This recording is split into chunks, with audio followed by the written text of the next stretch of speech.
Hi friends, it's Droolbatz. It's so nice to see you. Today I'm going to be discussing the 2019 horror movie, The Lighthouse. I'm going to be discussing it based on its premise, its production value and artistic choices, and finally, how it compares or contrasts to other films of the genre. I hope you enjoy. This movie begins at the onset of a new shift at a lighthouse. Two lighthouse keepers are going to spend 4 weeks at this lighthouse. One of the guys is a young, fresh-faced lighthouse keeper. They call him Wickies. He's excited to start his career, and he's kind of a by-the-book guy.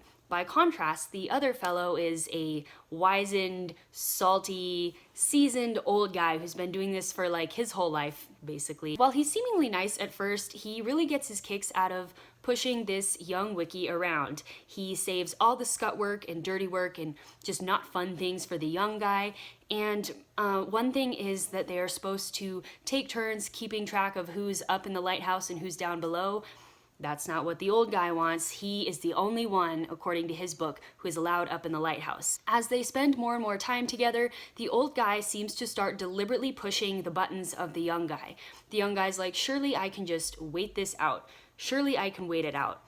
But can he? At 150 minutes, The Lighthouse is a solid chunk of movie.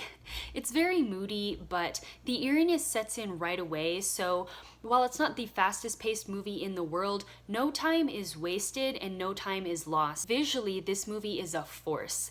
It's black and white, but it's not filmed digitally. It was filmed on 35mm film, so it's very saturated. The color contrast is really striking. It's black and white, of course. The blacks are very saturated and dark. The whites are very striking and bright. The lighting's very dramatic at times. And it creates this sense of like confusion and bleakness, kind of like being on an island surrounded by fog in a lighthouse, which this movie is. This movie also had very interesting framing.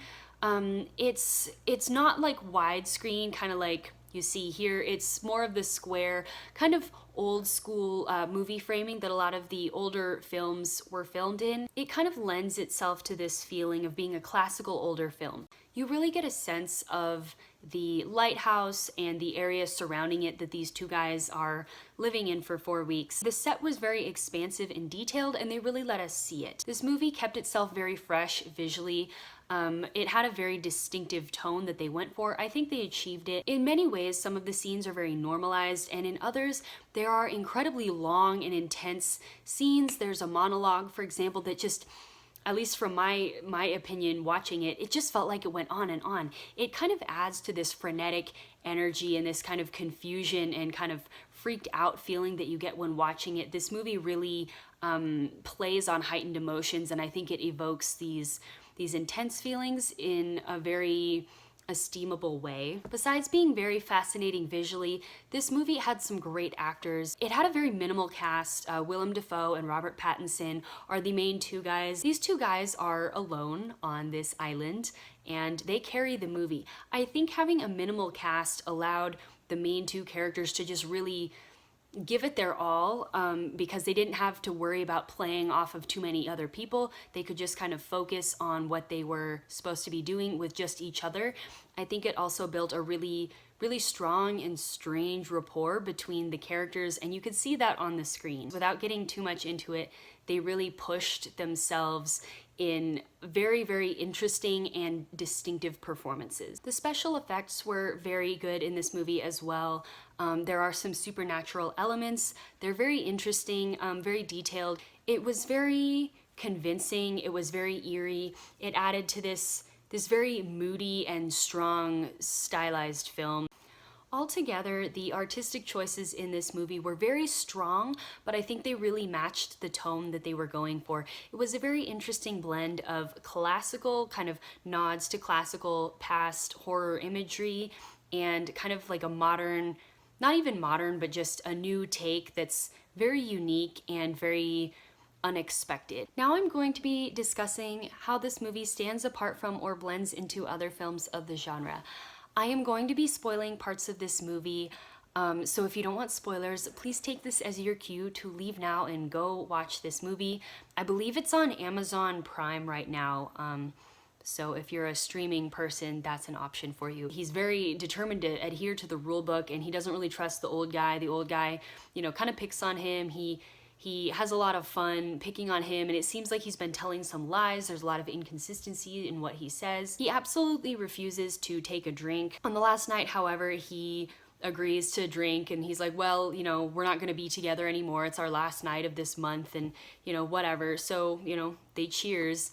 However, when they wake up the next day, there's no sign of the person who's supposed to come and, you know, replenish their supplies and take them back to the mainland or whatever, and they don't know what happened. Without revealing too much else, things devolve very quickly. The director who made The Lighthouse made a movie that got a lot of acclaim before this one. It's called The Witch. And of course, I'm gonna be basic, but I've got to compare these two movies. Now, surface level, they don't seem that similar. However, one thing that I thought is kind of the selling point on both of these movies is they're horror, but they're kind of historical horror. The Witch, for example, is set during the Puritan times in America, in the United States. This movie is about, you know, lighthouse keepers in the 1800s. You know, I'm sure we all have an image in our mind of what these lifestyles were like for these different types of people, but part of the horror is it gets really into the mundane, everyday lives of the people living in these stories. One thing that I think is very interesting is they both have themes of what I would say are isolation. In The Witch, this family has been accused of heresy or something like that against their church, so they are kind of banished to the woods, the outskirts of their little colony. And basically it deals with the family realizing like they're totally alone. All they have is each other as they're trying to live their lives and, you know, practice their religious beliefs while also just trying to survive in this kind of crazy environment. In the same way, The Lighthouse deals with these two people. Unlike the family, they don't know each other very well. They literally just met right as the movie opens. They're supposedly there for a limited amount of time, supposedly 4 weeks. The family is there in The Witch, is there for, you know, the rest of their lives, seemingly. In both cases, they are dealing with feelings of isolation while being in somewhat unfamiliar environments. I think this is very interesting. I think isolation is definitely a common theme. It's one that's relevant even now today. In a very metaphorical sense, a lot of people are feeling very isolated. As technology and social media are on the rise, people report feeling lonelier and lonelier despite having constant contact with other people. Obviously, during this coronavirus time, a lot of people are isolated in their homes and unable to see people. So I think this is definitely a theme that resonates with probably people from across every generation of humanity as far as it goes back. So I think it was kind of relevant that these historically themed movies both have the same theme. I also think, you know, when you're by yourself, you can go a little crazy, you can get a little bit stressed, things that are a little bit scary can be more scary. Or if you're normally a calm person and maybe you're isolated with someone who's kind of weird, maybe that'll make you more stressed out than you would be if you were by yourself. And I think these movies really, really play on that concept of what is your sense of reality, what is your sense of perception in relation to other people, and like how alone you are with them. Additionally, both these movies deal with themes of curses. The curses that these movies deal with are kind of specific, I guess, cultural curses, specific to the cultures they're in, you know, kind of the religious, Puritan, early America's setting, and then the kind of nautical curses, you know, that we tend to think of sailors having as being superstitious people. They both deal with curses in their way of kind of the concept of like the supernatural versus like the mental side of curses and kind of the self-fulfilling prophecy way. I can't really get into it more without spoiling things, so I won't really go into depth, but I just thought it's interesting that even though these movies are very different in their tones, their styles, and obviously their content, they deal with very similar themes. Artistically, I have noticed that this director tends to go for really interesting lighting choices. In The Witch, he only used natural lighting or lighting that was within the scenes, like candlelight. No additional lights were used. I think it gave the movie a really kind of a subdued, kind of slow, creepy feeling, versus The Lighthouse was very dramatic. The lighting was very harsh, very intentional.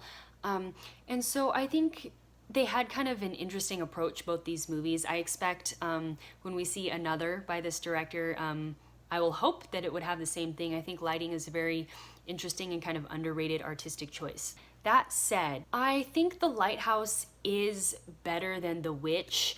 The Lighthouse, I think its themes are more overt, but so is the horror. A lot of people are kind of, I think, bewildered by this movie. They're like, whoa, there's a lot happening. I imagine watching this movie in theaters would have been absolutely insane. I wish I could have watched in theaters, but I couldn't. Didn't come to my theater. The Witch, meanwhile, is kind of a slower burn, and I think it's definitely an interesting movie, but I don't think it's scary the way that The Lighthouse is. It's scary, it's weird, it's dramatic, it's in your face. The Witch, meanwhile, kind of takes a step back. That doesn't mean that The Witch is a bad movie, but I think The Lighthouse really elevated everything that the director tried in The Witch. He's like, okay, I tried that, I'm gonna try something new, and he kind of elevated it. But he kept the same themes, and I think that's really interesting. I also think that focusing on lighthouse keepers was a very interesting choice. I feel like, at least in America, a lot of us, even if we're not experts, we're kind of familiar with like the Puritans and the Pilgrims and stuff, so at least we think we know what these people were like. Whereas I feel like not as many people know what lighthouse keeping life was like. At least I certainly don't. So I just feel like The Lighthouse did a better job of using its runtime effectively, of spacing out its scares, of pacing things, and I think it overall delivered more of an intellectual impact because it was both interesting and in your face and weird, if that makes sense. I'm not shading The Witch inherently. I know some people really enjoy it, but The Witch is very subtle, and while that can be good, I almost think The Witch at times was too subtle. Meanwhile, I think The Lighthouse was very in your face. I don't think it was so in your face that it was bad. I think it was the exact perfect amount. And yeah, I guess they're very different movies, but they have similar themes, but they're very different types of movies, I guess is what I'm getting at. Does that make sense? This is rare for me to say, but if I had to rate this movie, I would give it a 5 out of 5 stars. I genuinely enjoyed it. I think the artistic choices were very bold, but I think they worked because clearly the director and the actors were very committed to this artistic, stylized movie. They were very committed to it, and I think they pulled it off really well. It is a little bit weird, and I can see where some people definitely won't enjoy it, but I think it's definitely worth the watch. I mean, if you don't like it, you can always stop watching, but I thought it was just very, very, very interesting, and it also was scary right from the get-go. They mixed different types of horror, classical horror imagery, like people out digging, in the rain with their coats on, like they're digging up a grave or something, versus like, weird, abstract, like mermaids and stuff like that. I just thought it was a really interesting blend, so it doesn't get stale. Thank you so much for watching. I hope this review was helpful to you. I hope it was interesting to you. I try to generally not review movies that I know already have a lot of reviews on them, which I know a lot of people saw The Lighthouse, and it's been out for a while. A lot of people have they saw it when it came out in theaters, so I feel like nobody really needs me to add my 2 cents, but I thought I would do it anyway, just as a refresher, since it's on Amazon Prime now. So if you're thinking of watching it, I hope this helps, and if you're not, great. All right, thank you so much for watching. I hope to see you again soon. Bye.